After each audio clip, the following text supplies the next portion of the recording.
Hello दोस्तों। बहुत पहले की बात है। एक गरीब व्यक्ति अपने गरीबी से बहुत परेशान हो गया। गरीबी के कारण उसका अपने परिवार का पालन पोषण करना भी बहुत दूभर हो गया था, बहुत ही कठिन हो गया था। उसकी एक पत्नी और दो बच्चों के भरण पोषण के बोझ ने उसके मन में उथल पुथल मचा दी थी। इस उथल पुथल के चलते उसने घर छोड़कर भाग जाने का निर्णय लिया कि मैं घर छोड़कर भाग जाऊंगा। और एक दिन एक रात वह चुपचाप अपने घर परिवार को छोड़कर चला गया। वह रात में बिना किसी मंजिल को निर्धारित किए, बिना सोचे समझे बस चला जा रहा था। उसने सोचा भी नहीं था कि आखिरकार उसे जाना कहाँ है। जब वह एक नदी के किनारे पहुंचा तो उसने देखा वहां भगवान बुद्ध अपने शिष्य के साथ डेरा डाले हुए थे। यह देखकर उसने निर्णय लिया कि वह भी सन्यासी बन जाएगा और भगवान बुद्ध का शिष्य बनकर उनके साथ ही जीवन बिताएगा। और यह निर्णय लेकर वह भगवान बुद्ध के डेरे में जाकर उनके चरणों में गिर गया।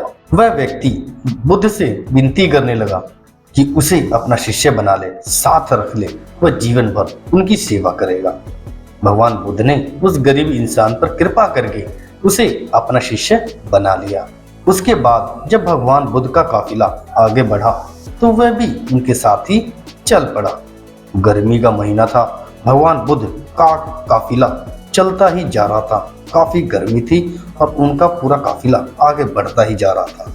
जब वह एक जंगल में पहुंचे तो सभी लोग एक पेड़ के नीचे बैठकर आराम करने लगे और आराम करने के लिए सभी वहीं पे रुककर विश्राम करने लगे। जब विश्राम कर रहे थे तभी गर्मी के कारण भगवान बुद्ध को काफी जोरों से प्यास लगी। गौतम बुद्ध ने अपने उसी नए शिष्य से कहा कि जाओ, पास में एक नदी है, तुम वहां जाकर पानी ले आओ। भगवान बुद्ध का आदेश सुनकर वह उस नदी में पानी लेने के लिए चल पड़ा। जब वह नदी के पास पहुंचा तो उसने देखा कि कुछ जंगली जानवर उस नदी में उधम मचा रहे थे।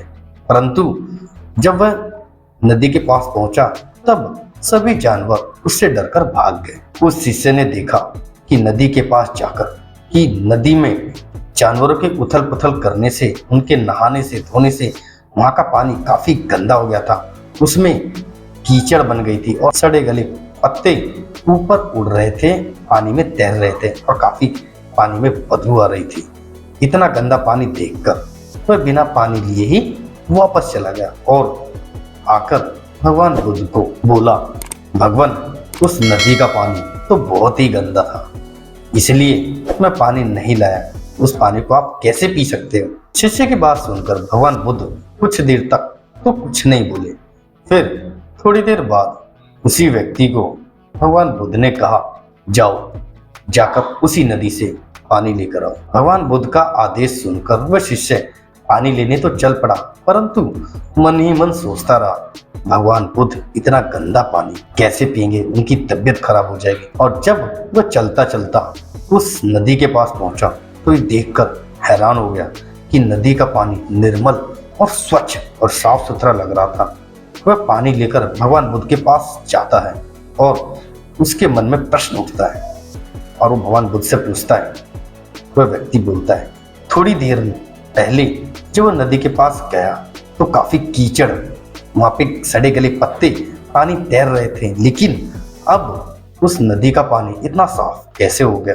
तब भगवान बुद्ध ने उसे समझाते हुए कहा, जब जानवर पानी में उधम मचा रहे थे तब उसका कीचड़ ऊपर आने लग गया, परंतु कुछ देर शांत रहने पर कीचड़ वापस नीचे बैठ गया और पानी फिर से निर्मल हो गया।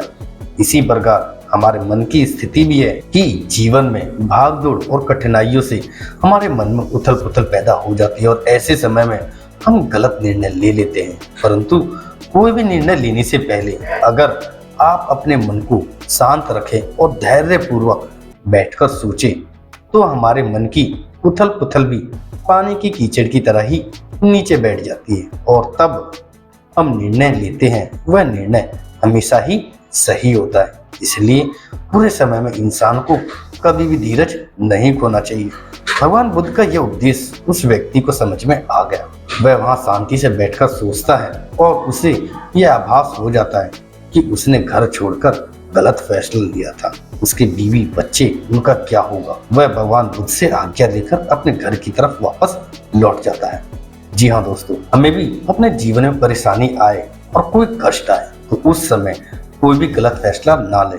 उस समय हमारे मन में उथल पुथल मची रहती है और जब भी मन में उथल पुथल मची रहती है हमारा विवेक ठीक तरह से काम नहीं करता है और हम गलत फैसला ले बैठते हैं। इसलिए हमें धैर्य रखना चाहिए और कुछ समय शांत होकर कोई भी फैसला लेना चाहिए। आई होप आज की स्टोरी में आपको कुछ इंस्पिरेशन, कुछ समझने में, कुछ अच्छी बातें आपको समझ में आई होगी। और वीडियो कैसी लगी नीचे कमेंट करके बताना ना भूलें। और अभी तक चैनल पे पहली बार हैं तो प्लीज़ चैनल को सब्सक्राइब करके हमारा मोटिवेशन भी बढ़ाते रहें। अब हम मिलेंगे अगली वीडियो में एक अच्छी कहानी के साथ। तब तक के लिए बाय, टेक केयर और अपना कीमती समय देने के लिए तहे दिल से शुक्रिया।